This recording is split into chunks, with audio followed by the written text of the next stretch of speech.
Civil സർവീസിനെ കുറിച്ച് ഞാൻ കഴിഞ്ഞ രണ്ട് വീഡിയോകൾ ചെയ്തു. അതിലെ പല കാര്യങ്ങളും നിങ്ങൾക്ക് പ്രയോജനപ്പെട്ടു എന്നറിയുന്നതിൽ എനിക്ക് വലിയ സന്തോഷമുണ്ട്. പ്രത്യേകിച്ച് സിവിൽ സർവീസിൽ താല്പര്യമുള്ള കുട്ടികളും അവരുടെ മാതാപിതാക്കളും ആ രണ്ട് വീഡിയോകളിലും വലിയ താല്പര്യം കാണിക്കുന്നു എന്നുള്ളത് വളരെ സന്തോഷകരമായ കാര്യമാണ്. ഞാൻ പറഞ്ഞു, ഒരു കൊല്ലത്തെ പരീക്ഷയ്ക്ക് ശേഷം വിജയശ്രീ ലാളിതരായിരിക്കുന്ന 1000-ൽ അടുത്ത് വിടുന്ന കുട്ടികൾ പിന്നെ 2 വർഷത്തെ കഠിനമായ പരിശീലനത്തിലേക്കാണ് കടത്തിവിടുന്നത്. 2 വർഷത്തെ അതികഠിനമായ പരിശീലനത്തിലൂടെ പരിപക്വമായ വ്യക്തിത്വങ്ങളായി അവർ രൂപപ്പെടുകയാണ്. അവരുടെ ആദ്യത്തെ പോസ്റ്റിൽ തന്നെ അവർക്ക് 100 ആളുകളുടെ മേധാവിയായിരിക്കാൻ കഴിയുന്നു. അതൊരു വലിയ ആകസ്മികതയല്ലേ? 23 വയസ്സ് അല്ലെ 24 വയസ്സിൽ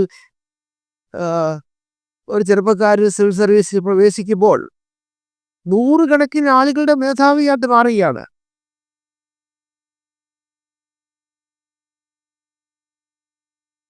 ഒരു ജില്ലയുടെ സബ് കളക്ടറായിട്ടാണ് പ്രവേശിക്കുന്നത്.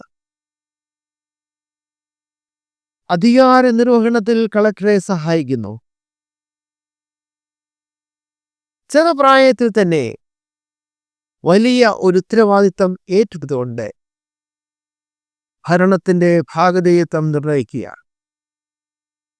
ചിലർ മനസ്സിലാക്കി വെച്ചിരിക്കുന്നത് എന്താ, IAS എന്ന് പറഞ്ഞ കളക്ടർ എന്ന് മാത്രമാണ്.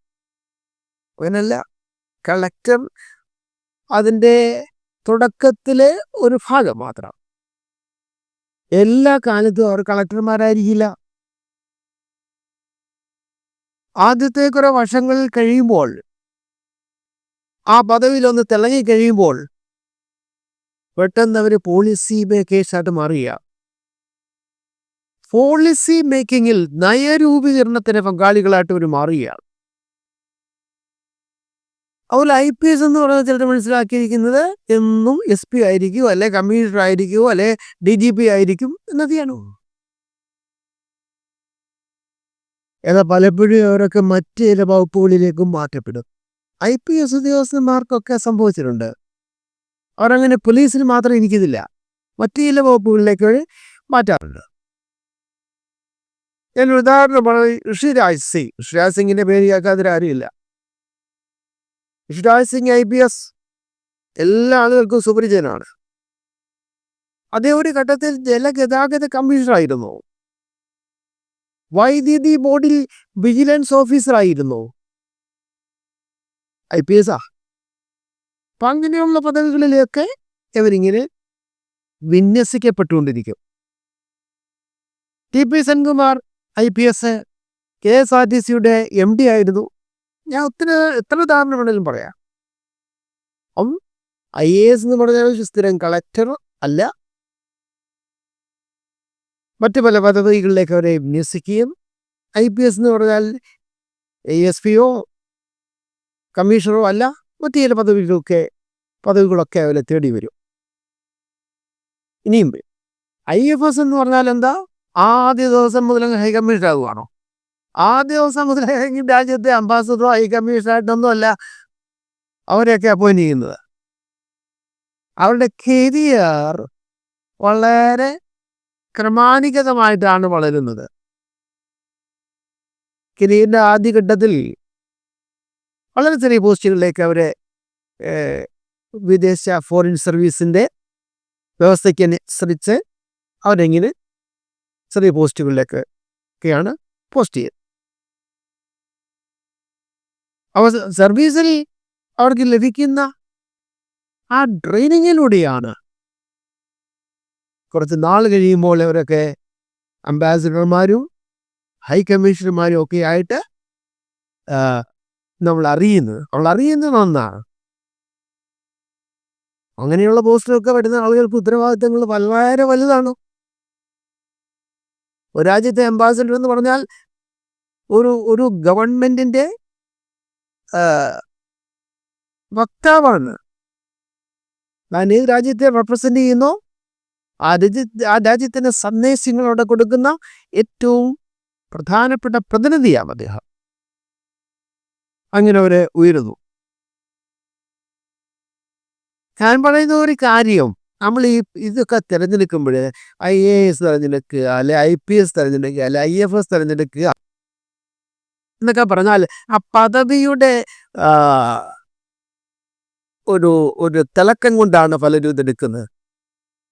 പലർക്കും ഇവിടെ പരാജയപ്പെടുന്നു. എന്താ കാര്യം? നമ്മളൊരു സർവീസ് തിരഞ്ഞെടുക്കുമ്പോൾ നമ്മുടെ അഭിരുചിക്കനുസരിച്ചുള്ള സർവീസ് ആയിരിക്കാം. അഭിരുചിക്കനുസരിച്ചുള്ള സർവീസ്, അത് ചിലപ്പോൾ IAS ആകാം, അല്ലെങ്കിൽ IPS ആകാം, അല്ല IFS ആകാം. പക്ഷെ പദവിയുടെ തിളക്കം കണ്ടുകൊണ്ട് പുറകിൽ പോകരുത്. അഭിരുചി, നിങ്ങളുടെ താല്പര്യം എന്താണെന്നോ, ഏത് എവിടെയാണ് ടേസ്റ്റ്, ആപ്റ്റിറ്റ്യൂഡ് എന്താണ് എന്ന് കണ്ടെത്തിയിട്ട് വേണം ഇത്തരത്തിൽ നിങ്ങളെ സർവീസുകൾ തിരഞ്ഞെടുക്കുന്നത്. അങ്ങനെ തിരഞ്ഞെടുത്താൽ നിങ്ങൾ ഭയപ്പെടേണ്ട കാര്യമൊന്നുമില്ല. നിങ്ങൾക്ക് ഡെപ്യൂട്ടേഷനും മറ്റു പലയിടത്തും പോവാം. അവിടെ തന്നെ ഇരിക്കുന്ന കാര്യം, ഡെപ്യൂട്ടേഷനിൽ മറ്റു പല സർവീസുകളിലേക്ക് നിങ്ങൾ വിടപ്പെടും. ഇതൊക്കെ ഇതുമായി ബന്ധപ്പെട്ട് പ്രവർത്തിക്കാൻ ആഗ്രഹിക്കുന്ന ആളുകൾ മനസ്സിലാക്കേണ്ട കാര്യമാണ്. ഞാൻ ചില സർവീസുകളെ കുറിച്ച് പ്രത്യേകിച്ച് പറയട്ടെ. ഇപ്പൊ ഇന്ത്യൻ ഫോറസ്റ്റ് സർവീസ് IAS പരീക്ഷയുടെ കൂടെ തന്നെ നടത്തുന്ന അതേ ക്വസ്റ്റ്യൻ പേപ്പറാ, സെയിം ക്വസ്റ്റ്യൻ പേപ്പറായിരുന്നു. വളരെ പ്രധാനപ്പെട്ട സർവീസ് ആണെന്ന് മനസ്സിലായല്ലോ. അപ്പോൾ Indian forest service, Indian engineering service, combined medical service, ഈ പരീക്ഷകളെല്ലാം നടത്തുന്ന UPSC-യാണ്. ഇപ്പോൾ ഇന്ത്യൻ ഫോറസ്റ്റ് സർവീസ് പരീക്ഷയും സിവിൽ സർവീസ് പരീക്ഷയും ഒരുമിച്ച് നടത്തപ്പെടുന്നത് കൊണ്ട് രണ്ടിനും കൂടി ഒരു പ്രിലിമിനറി പരീക്ഷയാണ് ഉള്ളത് എന്നതുകൊണ്ടും പല ചോദ്യങ്ങളും പരിസ്ഥിതിയും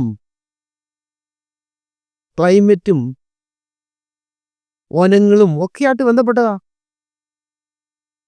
ജനറൽ സ്റ്റഡീസിൽ 1-ാം പേപ്പറിൽ പരിസ്ഥിതിയുമായി ബന്ധപ്പെട്ട ചോദ്യങ്ങൾ കൂടുതൽ വരുന്നത് ഇതുകൊണ്ടാണ്. ഇന്ത്യൻ ഫോറസ്റ്റ് സർവീസിലൂടെ ബാധകമായ ക്വസ്റ്റ്യൻ പേപ്പർ വരുന്നുകൊണ്ട് കാലാകാലങ്ങളിൽ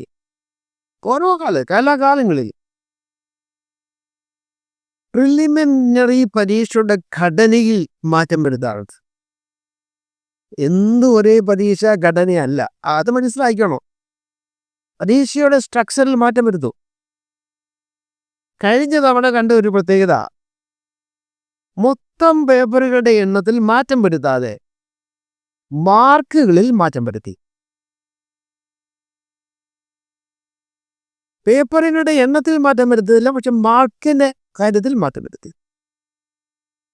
ഓപ്ഷണൽ വിഷയം 2-ൽ നിന്ന് 1 മാറ്റി. ഇന്ന് കാണുന്ന മറ്റൊരു സവിശേഷത, ജനറൽ സ്റ്റഡീസിനാണ് പ്രാധാന്യം, സബ്ജക്റ്റിനല്ല പ്രാധാന്യം കൊടുക്കുന്നത് എന്ന ഏറ്റവും അവസാനത്തെ ട്രെൻഡ് നോക്കിയാൽ മനസ്സിലാകും. ജനറൽ സ്റ്റഡീസിനാണ് പ്രാധാന്യം. അവ ഇനി മുതൽ റാങ്കിനെ സ്വാധീനിക്കാൻ പോകുന്നതും ഈ ഘടകമാണ്. അതുകൊണ്ട് കുട്ടികളോട് എനിക്ക് പറയാനുള്ളത് ഇന്നലെ പറഞ്ഞത് തന്നെയാണ്. സ്കൂൾ കാലം തൊട്ടേ നല്ല പരന്ന വായന വേണം. ജനറൽ സ്റ്റഡീസിന് പ്രാധാന്യം വളരെ വർദ്ധിച്ചു വരികയാണ്. സ്കൂൾ പ്രായം തൊട്ടേ പരന്ന വായനയുടെ ഉടമകളായിട്ട് മാറണം. ഞാൻ ഇന്നലെ പറഞ്ഞല്ലോ, കഴിഞ്ഞ ദിവസം പറഞ്ഞില്ല, പുസ്തകങ്ങൾ മാത്രമല്ല പത്രങ്ങൾ വായിക്കണം. പുസ്തകങ്ങൾ മാത്രമല്ല, പുസ്തകങ്ങളും പത്രങ്ങളും ജേർണലുകളും ഒക്കെ വായിക്കണം. ജനറൽ സ്റ്റഡീസിനെ ആദ്യത്തെ 2 പേപ്പറുകൾ ചെയ്തതുപോലെ തുടരുകയും ചെയ്യണം. അത് കണ്ടിന്യൂ ചെയ്യണം. ഓരോ പേപ്പറിന് 250 മാർക്കാണ്. അപ്പോൾ 4 പേപ്പറിന് എത്ര മാർക്കായി? 1000 മാർക്ക്. ജനറൽ സ്റ്റഡീസിനെ ഓരോ പേപ്പറിനും 250 മാർക്ക് വെച്ച് 4 പേപ്പർ 1000 മാർക്ക് ലഭിക്കും. അതിൻ്റെ അർത്ഥം എന്താ? മെയിൻ പരീക്ഷയിലെ 1750 മാർക്കിൽ ഒരു വലിയ പങ്ക് ഈ 4 ജനറൽ സ്റ്റഡീസ് പേപ്പറുകൾക്കാണ്. 1750 മാർക്കിൽ, മെയിൻ പരീക്ഷയിലെ 1750 മാർക്കിൽ 1000 മാർക്ക് ജനറൽ സ്റ്റഡീസിന്റെ പേരിലാണ് കിട്ടുന്നത് എന്ന് മനസ്സിലാക്കി വേണം ജനറൽ സ്റ്റഡീസിനെ സമീപിക്കേണ്ടത്. ഇതൊരിക്കലും വേസ്റ്റ് ആകില്ല. ഈ ജനറൽ സ്റ്റഡീസ് ഇങ്ങനെ പഠിക്കുന്നതുകൊണ്ട് വേറൊരു ഗുണം എന്താണെന്നറിയാവോ? ഇനി നിങ്ങൾക്ക് IAS കിട്ടിയില്ലെങ്കിലും PSCയുടെയും UPSCയുടെയും മറ്റേത് പരീക്ഷകൾക്കും ഈസിയായിട്ട് കടന്നുകൂടാൻ പറ്റും. ഇന്നെന്താ നമ്മൾ കാണുന്ന സ്ഥിതി ഇപ്പം എന്താ? ഒരു PSC പരീക്ഷ എഴുതണമെങ്കിൽ ഉടനെ കോച്ചിങ് സെൻ്ററിൽ പോവുക. എത്ര ദയനീയ കഷ്ടമല്ലേ ഇത്? ഒരു കോച്ചിങ് സെൻ്ററിൽ പോയി PSC കോച്ചിങ് പഠിച്ചെങ്കിൽ മാത്രമേ റാങ്ക് ലിസ്റ്റിൽ കടന്നുകൂടാൻ പറ്റൂ. എന്നാ കാരണം? നമ്മൾ ജനറൽ സ്റ്റഡീസിന് പ്രാധാന്യം കൊടുക്കുന്നില്ല. ലോകത്ത് നടക്കുന്ന കാര്യങ്ങളൊക്കെ ഒന്ന് അറിയണ്ടേ? ചുറ്റുപാട് നടക്കുന്ന കാര്യങ്ങൾ അറിഞ്ഞാൽ മതിയല്ലോ. അതിനുള്ള ഒരു മനസ്സ് കുട്ടികൾ കാണിക്കണം ഇനിയെങ്കിലും. അത് പേരൻസ് അതിൽ ശ്രദ്ധിക്കണം. പൊതുവെയുള്ള കാര്യങ്ങളെക്കുറിച്ച് മനസ്സിലാക്കണം. നമ്മളെ ബാധിക്കുന്ന അനേകം കാര്യങ്ങൾ ചുറ്റുപാട് നടന്നുകൊണ്ടിരിക്കുമ്പോൾ നമ്മൾ ബുക്കിഷായിട്ടൊന്നും ഇരിക്കാൻ പറ്റില്ല. കണ്ണു തുറന്നതൊക്കെ മനസ്സിലാക്കണം. അപ്പോൾ ജനറൽ സ്റ്റഡീസിന് വലിയ സംഭാവനയുണ്ട്. ടോട്ടൽ മാർക്കിനെ അവറ്റേക്ക് തിരഞ്ഞെടുക്കുന്ന രീതിയിൽ, ആ രീതിയിൽ ജനറൽ സ്റ്റഡീസിൻ്റെ മാർക്ക് നമുക്ക് മാറിവരിക. അതുപോലെ മുമ്പ് 200 ഞാൻ മെയിൻ പരീക്ഷയെ കുറിച്ച് അറിയപ്പെടുക. മുമ്പ് 200 മാർക്ക് മെയിൻ പരീക്ഷയിൽ ഉപന്യാസത്തിനുണ്ടായിരുന്നു. എസ്ഐക്ക് 200 മാർക്കായിരുന്നു. പക്ഷെ അതിപ്പോൾ 250